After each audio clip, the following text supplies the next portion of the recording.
What kind of justice is this? What kind of country are we living in? What kind of a country is this? What kind of secularism? What kind of a state is this?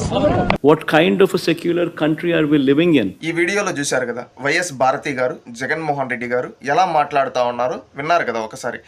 ఇది వీళ్ళని నేను సూటిగా అడగదలుచుకున్నా, జగన్మోహన్ రెడ్డి గారిని భారతీ రెడ్డి గారిని. మీరు ఈ దేశంలో బ్రతుకుతూ ఉన్నారమ్మా, మీకు జగన్మోహన్ రెడ్డి గారిని ముఖ్యమంత్రిని చేశారు ఆంధ్ర రాష్ట్ర ప్రజలు. మీ వ్యాపారాలు సాక్షి కావచ్చు, భారతీయ సిమెంట్ కావచ్చు, ఇక్కడ కర్ణాటకలో, తమిళనాడులో, ఆంధ్రాలో, తెలంగాణలో మీ వ్యాపారాలు చాలా ఉన్నాయి. మీరు బ్రతికేది ఎవరిపైన? ఈ దేశపు సొమ్ము, మా కష్టాలు ఎవరైతే మీ దగ్గర కస్టమర్స్ వాళ్ళ దాంతో దీన్ని బతుకుతూ ఇక్కడ వ్యాపారాలు చేసుకుంటూ బ్రతుకుతూ ఉన్నారు.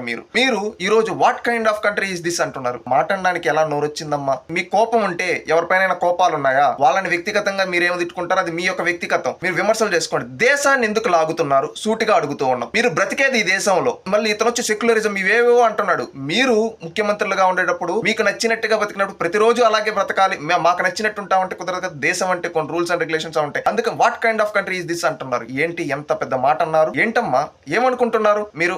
నోరు ఉంది కదా అని చెప్పి ఏది పడితే అది మాట్లాడితే చెల్లుబాటు అవుతుందా? మీరు దేశం పైన విషయం కక్కుతున్నారు. గుర్తుపెట్టుకోండి, దేశం పైన వైఎస్ఆర్సీపీ కార్యకర్తలారా, మీ నాయకుడు ఈ విధంగా అన్నాడు కదా, మీ నాయకుడిని సూటిగా అడగచ్చు కదా, అన్నా నీకు చంద్రబాబు నాయుడు గారితో ఏమన్నా, పవన్ కళ్యాణ్తో ఏమన్నా, ఆ పార్టీలతో, ఆ పార్టీలనన్నా దేశాన్ని ఎందుకు అన్నావన్నా అని ఎవరైనా అడిగారా? దేశాన్ని తిడతా ఉన్నాడు.